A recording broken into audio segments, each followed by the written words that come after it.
Hey friends, welcome back to Mustard Seed Homesteading. And for anyone that's new here, my name is Megan and I am so glad that you stopped by because friends, it is officially seed starting time for the spring and a smidgen of the summer. And what we're going to do is go in my garden office quickly because I want to show you how I reorganize my seeds to be very time efficient this spring and summer. Then we're going to grab all the seeds that I plan to start this January. Plus I do have my seed potatoes in there and I also want to show you those as well as the ginger and the turmeric. But real quick, before we go in, friends, I do have to show you this new Greenstock garden apron. Is it not adorable? First of all, I love the green color.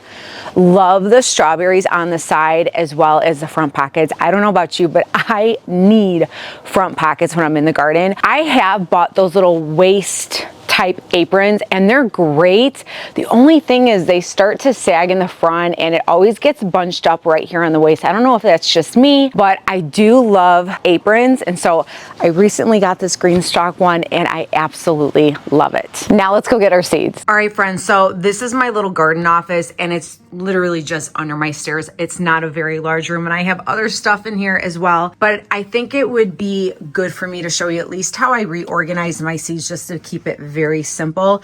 Last year I had them in like kind of something like this, but the seeds were just, the packets were really loose. And I really love these little photo containers. Now I do have those listed in my products in my Amazon store. I finally got an Amazon store together, friends, because there was just so many links in my description. So I did go in there, clean it up. So it's just one click and you can go into everything, but I do have that in there. I really do like those. This was actually the very first container that I had last year. And I will be filling this up with tomatoes and peppers and cucumbers and cantaloupe and all the summer goodie stuff. And I will be labeling them by weeks. Those will be in future videos for planting in February as well as March too. But here's what I did. I actually bought two more. So here's the way my brain works. I bought gold for warm. I bought silver for cool weather.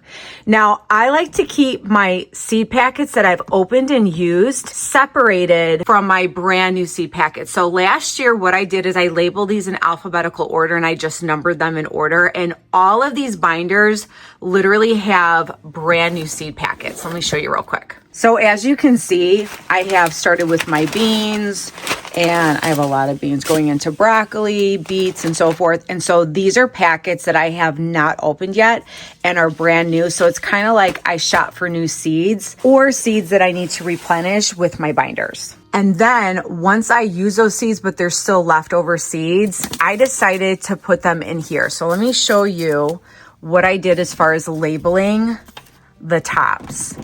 So you can see how I labeled. Sorry, I know there's a little bit of light glare right there, but you can see how I labeled each one just to keep it super organized.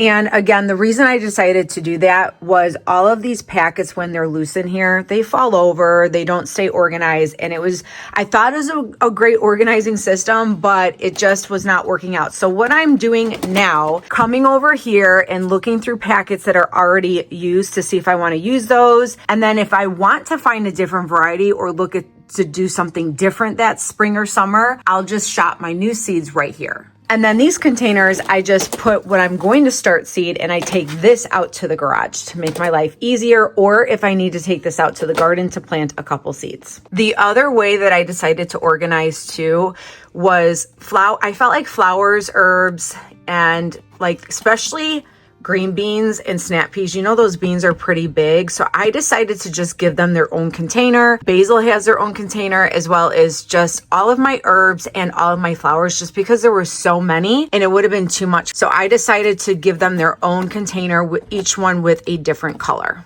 I also don't want to forget, I do save my own seed, and that's how I organize my own seed. And they're just in Ziploc bags and I have them organized in these containers. Now I want to quickly show you the seed potatoes. So I have organic yellow, red, and russet potatoes. Those potatoes are the ones that I harvested from the Greenstock back in the summer, springtime.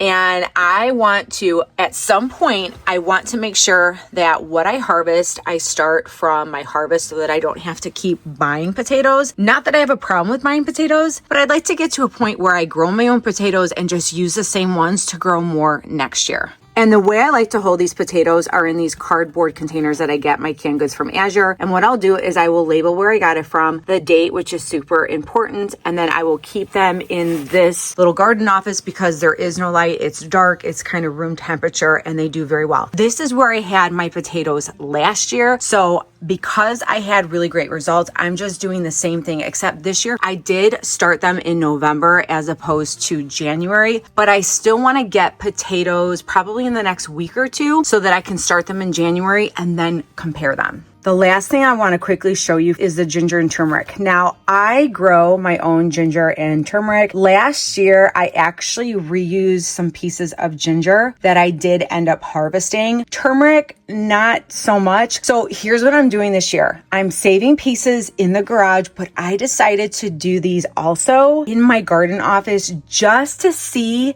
if there's a difference. So we are trying ginger and turmeric out, and you can see I labeled these inside, and you'll see when we go in the garage, I labeled those garage.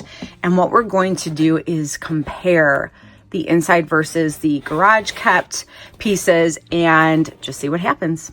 Now we're going to take these and I'm going to show you what we're seed starting this month. Now we're in my second favorite place, and that is my seed starting section. So I want to show you the tray that I have out here of the ginger and turmeric just because I showed you the one from inside, but you can see I labeled it turmeric, garage, and the date. The date is really important of when I put this in here. So I put it in the beginning of January. So it's been just sitting here in some soil, and that's what I do is I just let it nestle in some soil. Now, as we get a little bit closer, I may moisten it a little bit just to kind of get the spuds or the eyes kind of forming a little bit. And I did make sure that my pieces had a lot of those like little, I don't know if you can see, I don't know if you call these eyes or not, but this is what you want to see when you go ahead and plant your ginger and your turmeric, is you want those little spuds or roots. I'm not really sure how you say them, but anyways, if I find the proper name, I will put it at the bottom of the screen. But either way, I do have some in here getting ready for the March planting. The next thing I want to show you before we go through all of the seed packets is this tray with soil, because we are going to be starting some sweet potato slips. Again, I did this last year and this method worked the best. So what I did was labeled it sweet potato slips, my 2025 harvest, because I am taking, they don't look the best, but they're good. They're not like going bad on me or anything like that. They look kind of funky, but they're good. So what I'm doing is taking 2 of each kind. So I believe this is like the white flesh potato, and I think this might have been the Georgia, if I remember, because I want to say I did Burgard and Georgia, but these are more of like your bright orange potatoes. And then these are just 2 regular sweet potatoes. And I am just going to be nestling it right in the soil. And then what I do is I keep the soil moist, and then I will be putting a dome over it. And this is the dome that I put over it. So all of my trays are bootstrap farmer trays, except for the one green stalk tray that I have. And I absolutely love these trays because the domes fit over any kind of tray.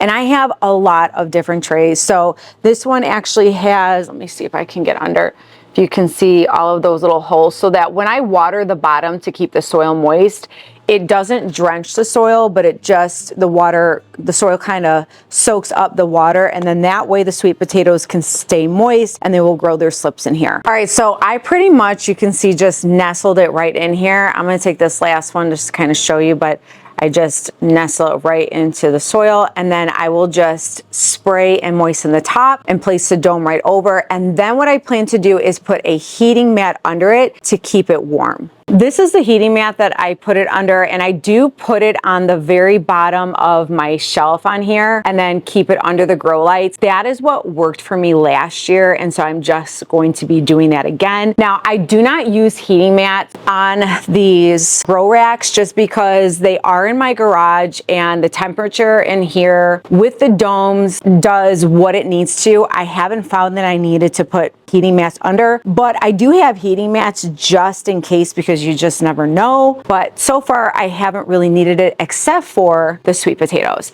And I do have these also listed in my Amazon products if you are interested in getting some. All right, so far I showed you that I'm starting my sweet potato slips. I've got my potatoes getting ready for our March planting, as well as the ginger and the turmeric. But now let's go ahead and dive in the seeds that I'm actually going to be planting. But before we do that, I did want to quickly show you how I stay a little bit more organized in knowing which ones to start each month. So as you know, I love to stay as organized as possible, and I like simple, quick, and easy because I am a very busy mom and wife. So I need to be able to look at something, get the information I need, and get what I need to get started. So what I recently did was I went on Next Level Gardening, has a great garden guide website. I will leave the link below for you. And I pretty much just put in my frost date. Now I did change mine based off my experience in gardening in my backyard, in my area. But what I did was I put in my frost date, and it just gave me the dates that I need to either start the seeds or direct sow.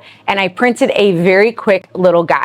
Here's a little guide that I'm talking about. Now, it does look like really tiny writing, and it is, but I can read it. I made it as large as I could to make sure I could have it all on one page. Now, is every single seed on here? No, because you can see jicama is not on there, so I had to handwrite that in there. But for the most part, it gave the basics that I needed to know. And what I ended up doing was I color coordinated it, yellow being January, orange is February, March is green, and April is pink. Now, I may be adding a few things on here just to have added there if it's not on this chart. But friends, I just needed one page to look at to be able to know what it is that I need to grab to come out here and seed start. I also have used Seed Time before, and that is a very in-depth calendar and setup for your seeds. I do have that link below. I've shared that in past videos during my seed starting videos last year, and it is a great resource. But I just needed literally one sheet for everything, just so I knew when to start seeds. Now, I will say that a lot of my spring veggies, I'm not really starting a whole lot because every year is different in my personal experience. I'm finding that every year is different. Last year, we actually had snow. It was much colder, so a lot of my winter veggies didn't do the best, so I had to start a lot of seed for the springtime. Well, friends, I'm finding that a lot of my veggies out there right now during this winter, they are doing amazing because our weather has been so up and down and more warm than cold. So therefore, I'm not having to start as much spring veggies. And so that makes a big difference in seed starting. So every year is very different, but let's go ahead now and get started on these seeds. All right, so let's go ahead and start with lettuce. So I went in my little lettuce container. I'm not starting a ton of lettuce because I do have some behind me, but if you've been watching me for any length of time, you know that I like to say have backups and also backups for your backup. So these that I'm going to show you right now for the spring veggies, I will probably be starting some just to have as backups and also some backups for backups because I have squirrel and rabbit issues, and there's insects, and well, you know the whole thing. So I always want to make sure I have something to put in place of a veggie or a plant that goes bad because either insect damage or pests got to it or for whatever reason. But I'm only going to be doing 5 lettuce seeds. The first one is red sales. Now, if you saw my past videos, I had a whole tray of red sales that for whatever reason, friends, it just didn't germinate, and only 2 germinated. I'm not really sure if it's just because it's old seed. But I do want to show you the back of the packet. I'm not going to show you all the back of the packets, but I will say botanical interest in MI Gardener. I love the information. Like I said, I need quick, simple, and easy instructions. And I feel like botanical interest in MI Gardener has really been good at giving concise, quick information in how to, when to start and all the information you need. But the first one we are going to be doing is red sales because if the seed is old, I'd rather just use these up as much as possible and then just get a new packet. The next one is New Red Fire. It's kind of like a romaine, but it just has some purple leaves on the top and like reddish colors, and it just looks really pretty. Some of them have germinated very well, so I figured, you know what, let's just start some more. These 2 are the same. It's just this was from the Dollar Tree and this one is Botanical Interest, but friends, this is my favorite lettuce, and it is the Paris Island Co. And I'm probably saying that wrong, but it is such a great lettuce, and it never has a problem germinating most of the time. And they grow into these gorgeous, beautiful heads of lettuce. So we are definitely gonna be starting more of these. And then this one I actually got from Baker's Creek, because I had ordered a bunch of seed months ago and I got a couple of free packets, and I want to say I have tried to germinate and start these. The squirrels actually attacked most of them, so I'm going to attempt to start them again and hopefully grow them. I did want to quickly show you the red fire lettuce because I do have some seed starts here, but look at how beautiful these colors are. And then I do have some lovely Paris romaine right here. So I just wanted to quickly show that to you because I do have some growing right now. Next we have the arugula and dandelion. So I've actually been growing Italian dandelion for, I want to say, the last 2 seasons, and I really like them. They do well in the garden. They do phenomenal in the green stalk. And so I'm definitely going to be starting those again. So the first one we have here is Italian dandelion, and I just have a backup packet in case I run out of seed with this one. And then of course we have the arugula. So I bought this huge packet from High Mowing Organic Seeds a while back, so I really need to go through these. It's the Astro Arugula. And then when I bought all of those garden grids that you see in the back, this is the company, it's called Garden in Minutes, and they sent, I want to say this one, as well as like a Moneymaker tomatoes, which they grew really nicely. I actually really like those now. But they sent this, and so I'm gonna use this up as well. All right, so this one is one of my new favorites, and do I have these upside down? Sorry if I had the other ones upside down, friends. Okay, so it's shallots, and I put scallions and shallots together. So if you've been watching my videos, I have been harvesting shallots from my green stalks that I started, I want to say, in the summer of last year, and I got so busy in my garden that I totally forgot about them, and I thought they were goners, and then all of a sudden these shoots started growing, and they were gorgeous. And I had already harvested the onions out of the 4 green stalks, and so I'm like, you know what, I'm just going to put them in there and just see what happens. I am still harvesting shallots out of those green stalks. So shallots are my new favorite, but I'm going to show you the ones that I'm deciding to start this year. And the first one is Conservator. So these are from Johnny's. There are a lot of F1s. I want to do something a little bit different. I did start these, and I really do like these. I don't have backup seeds, so I need to buy more of those. But this year, like I said, we're going to be doing Conserver F1, and then Matador. So Matador and Creme Brulee, and I think Creme Brulee have been phenomenal. So these two are what are in my green stalks. I can't remember. Conservor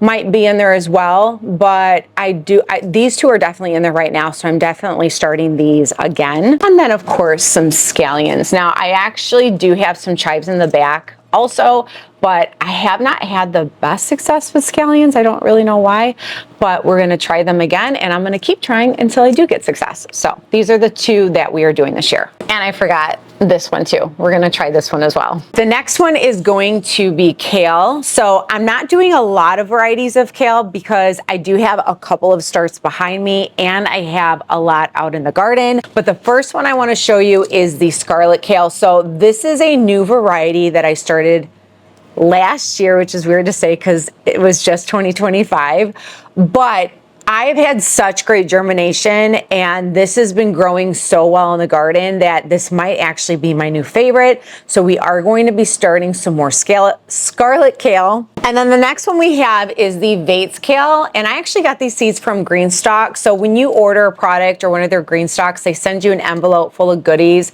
which I absolutely love that about Greenstock. It just makes it so much more personable. But these are some seeds that I did get from one of my orders, and this is the Vates kale, and this is just a backup packet that I haven't opened yet, just to make sure I have enough on hand. So we'll be starting this. Now this next one is the Dazzling Blue kale, and this is also somewhat new for me, but it has just been germinating and growing so well that I wanted to make sure that I started more seeds. And then of course we have the Jacinto kale or dinosaur kale. Friends, this is one of my tried and true ones because it was one of the first kales I ever grew and was very successful at. So I'm definitely going to be starting more seeds of this as well. These next two, I actually didn't bring out my photo box for this because there are so many cabbage seeds in there, but I only grabbed 2 different varieties because if you've been watching my garden tours, there's so much cabbage growing in my backyard garden, and those were actually starts that I purchased from the nursery. So I'm probably going to be harvesting a lot of cabbage heads, but with that being said, I still want to start a couple of cabbages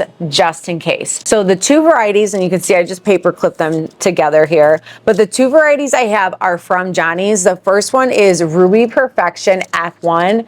I know that I started these seeds, I want to say last year, but nothing really came of it. So I want to try these 2 again. So we have this one, and then the next one is the Promise F1 cabbage.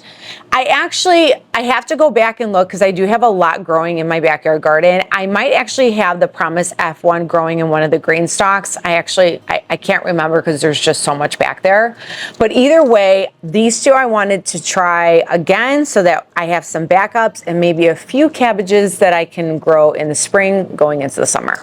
Now for the broccoli. So right now I have gorgeous broccoli heads that are growing in the garden. I am so excited. They're growing in the green stalk. They're growing in the beds. They're growing in buckets. Friends, they do really good in buckets, by the way. So I figured I'm not going to plant or start a bunch of broccoli seeds, but I do want to start a few just to make sure that I have a continuous flow of broccoli until we hit summer. I do have quite a bit of seeds. A lot of my photo boxes have a lot of seeds, and what I've been doing to make sure I keep separate of what it is that I'm starting now in case I need to run in there and grab some more seed to start because for whatever reason they either didn't germinate or not a lot of them did and I want to start more. I'm just paper clipping them and sticking them in the photo box. But the first one that we're going to do is the broccoli rapini Rob. Let me see. Yes, broccoli rapini Rob. I will say I have not had the best experience with rapini Rob.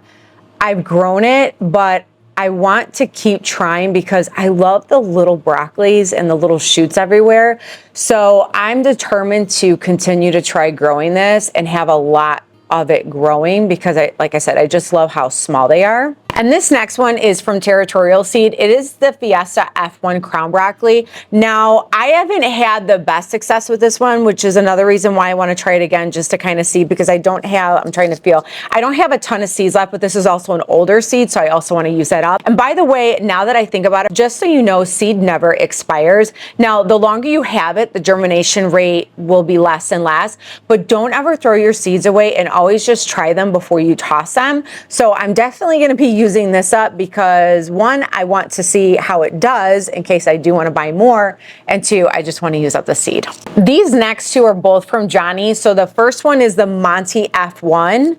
And then the second one is the Imperial F1. Now I actually have, I want to say at least the Monty F1. I might actually have both of them growing in the garden right now, but I also want to try as many different varieties of broccoli as possible. So far, DeSico and Bellstar have done really good, but I also want to try other varieties to see if there's other ones that either do better or just as good. So I want to start more of these and plant them in the weeks to come. Now this next one is going to be onions and leeks. I decided to put them together. But before I show you the varieties, I want to share that I not only start my onions from seed, but I also purchase onion starts from Dixondale Farms. I had really great success with them last year.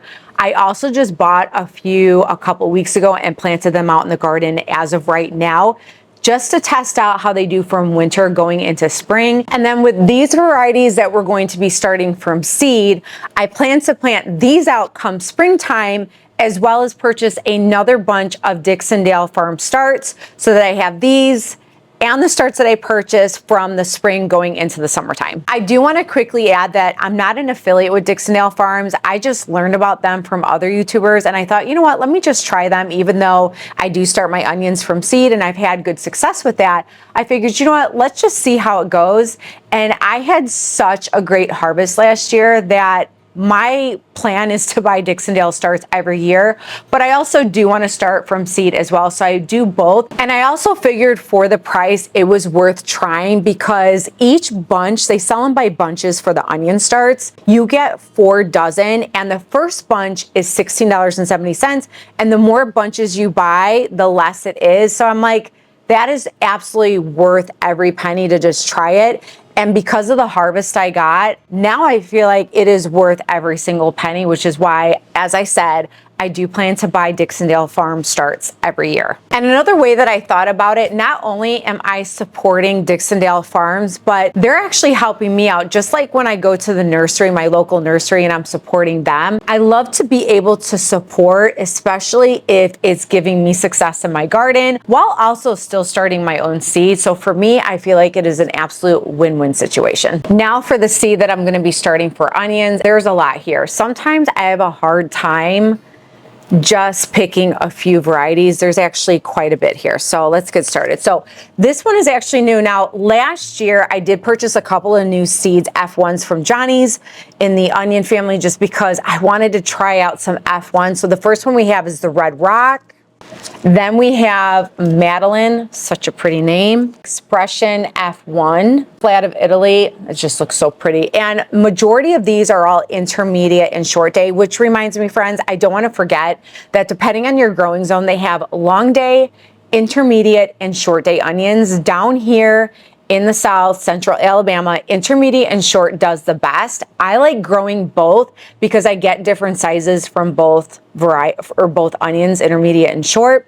And so that just works well for me. So most of these are short or all of these are actually intermediate and short onions. Then we have Monastrell. I don't know if I'm saying that right, but friends, look at how gorgeous that color is. That is such a pretty color. So we're going to be starting these. Then we have the Bianca DiMaggio. So these are my smaller onions. These are some of my favorite onions. I love really small onions sometimes just to chop up and have some fresh onion in something. So this is one of the smaller ones. Then we have the Pompeii. This is also kind of a smaller onion. Pompeii, as well as this next one, has done very well in the garden. Onions are a great companion plant. Even if you grew the small ones as a companion plant and just stuck them around the garden, that's also a great reason to grow them and have them in the garden as well. And then the very last one is the Utah Sweet Spanish. Now, I did grow this, I want to say 2 years ago. I don't think I did it last year. And I actually harvested a really good bulb. And honestly, I don't know, because it doesn't say. I don't know if this is a long, intermediate, or short. But I bought the seed. I did buy this when I was kind of a new gardener, so I didn't really understand the long, intermediate, and short day onions. So I'm just going to start these and see what happens, and then probably, there's a little bit of seed left. Probably try to finish these up maybe between this year and maybe next year if I don't use all of them. So those are all the onions that we're going to be starting. And as far as the leeks, I did buy 2 Johnny's last year and I want to try these again. But the first one is the Tadorna, and then the other one is the Surfer F1. These last 2 I grew the year prior and they did absolutely amazing. In fact, I want to say the American leek was the largest leek. You can see by the picture, but it was the largest leek that I had ever grown, and it was in a grow bag. And then the last one is the Carentan leek. So pretty. Not too big, but just the right size. So these are the leeks we're going to start as well. The next one that we have is the asparagus, celery, pink beauty, amaranth, kind of just all put together because I don't have a ton of varieties of those. But the 2 celeries that we are going to be growing is the pink plume celery. Now, I haven't grown celery for a while. I want to say I grew it the first year and it did pretty good. But I don't know, I never grew it again. So not only do I want to do the Utah, so that's the other variety, Utah tall celery, but I want to add this one because I've never tried this one, and this is the pink plume celery. So we'll be starting these two varieties of celery. And then friends, this Pink Beauty Amaranth is now one of my favorites. This is the most beautiful pink, other than flowers, that I have seen on a vegetable. And when I run out of this, and I think I'm actually kind of low, I need to buy more. It is gorgeous. The leaves are beautiful. There's side shoots, and I haven't tried it, but I'm pretty sure the stem is edible. Well, yeah, you can see it's all cut up here because this is new for me. So I'm learning all things with, you know, veggies and varieties and so forth, but we're definitely going to be starting these. Now, these are heat lovers. I had this during the fall going into the winter time, and I had some really cold nights, and this didn't do well. So this is not a cool weather type veggie, but it definitely is heat tolerant. This next one is gourds and jicama. I gave it its own little case together, but jicama has become one of my favorite root veggies. In fact, not only do these beauties do so well in buckets and bags, but I plan to try putting this in the green stalks to see how well they do. I did try putting them out in the fall time, or like the late summer going into fall, and it didn't do very well. So I want to get a very good head start on planting these now and sticking them throughout the garden and in the green stalks. But this is one of my favorites, and I cannot wait to grow this in the summertime. All right, this doesn't have its own little photo box because I've actually never grown eggplant before, because I have really not ever liked eggplant. But I want to try growing it and then find a really good recipe just to see. I don't know, just to see. Maybe I will. Maybe my family will. So we are going to be starting the Rosita eggplant. Then lastly, what we're going to be doing is starting a couple of herbs. I do want to start a little bit more rosemary. I was going to say raspberries. I do want to start some more rosemary. I do have quite a bit established in the bags, but I just want to have a little bit of backup of rosemary. And then I also want to start some more parsley, and I pretty much just have the flat as well as the moss curled parsley so that I can have some for the garden, because herbs are another great way, friends. Use them as a companion plant because they really are great to have to keep insects, or the insect pressure at least lower. I know onions does that very well for the broccoli and the cauliflower. And so that is another great thing to do with your herbs if you want to just start them for companion planting. I'm also going to put a picture right here on the side of the soil that I use. I absolutely love the Fox Farm potting soil. I purchased mine from a local nursery, but I did want to make sure that I showed you what kind of soil I am actually using for seed starting. And then I do want to quickly show you some of the seed trays that I will be starting my seeds in. Now, I'm not going to be doing them now because that is a lot of seeds to be doing on one video. My goal was just to show you all of the varieties and all the different seeds that I'm starting for the month of January. And as you can see, I have all different shapes and sizes, and I use them for different reasons. So for instance, this one I am more than likely either going to be putting onions in or my leeks. And these I will be putting my kale and lettuce on because they don't need a lot of space, and because there's so much that I can fit on one tray, I can plant more in a smaller space. Here's my collection of a lot of my seed trays. These are the ones that I bought when I first started with all the, I want to say they were 2x2s. I know Bootstrap Farmer actually has larger ones, which I was so tempted to buy more last year, but as you can see, I already have so much, and I've spent so much money on these trays, so I refrained from getting them last year. But what I did get last year, because my garden has grown, I bought these trays. You can see they're smaller little cells, and I bought a bunch of different sizes. So you can see this one holds 128, and this one down here 72.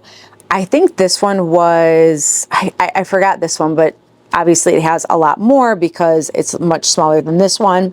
And then I also bought these because you could easily just come over here and pop the plant right out from the bottom. So I ended up buying those and adding a few more of these to my collection of trays because Even though I have this really nice seed starting rack, as well as another one behind it, and this little one that I also added to my seed starting section, I just wanted to make sure that I had enough space for all of my seedlings to be able to grow my seedlings inside, just in case I wasn't able to bring them outside yet. But I do want to mention that recently, a couple months ago, I did add some of these rolling racks outside, and friends, it has been for me a game changer, because not only can I put a bunch of my seedlings on there, but I can roll them around in the sun, in the shade, because what I was doing the last couple, well, actually since I started gardening, is I've just had them on my driveway in front of my garage because it got a perfect amount of shade, but also sun, but it also was in the way, and then it was also on the ground for squirrels or any other potential animals to come and get it, and insects. And so I recently added those outside so that when I go to harden off my seedlings, that is where they go, and I can move them around like I said, and it has been wonderful to have. So moving forward, friends, as far as seed starting, what I plan to do is give a monthly video on what it is that I'm starting. So this one is the month of January. Then I want to do a video of what I'm going to be planting in February, as well as March and April, and possibly May. It just depends on how crazy the garden gets, because there are some things that you can direct sow in May and even going into June. And the reason I decided to do it this way is I want to make sure that you guys are getting all of what it is that I'm planting for that month to help you prep and prepare for your seed starting as well. Well, friends, I hope me sharing all the different varieties and why I'm growing them was helpful for you in some way. I know for me, I enjoy watching seed starting videos because not only do I want to hear about the other varieties that they're growing, but I also want to know why,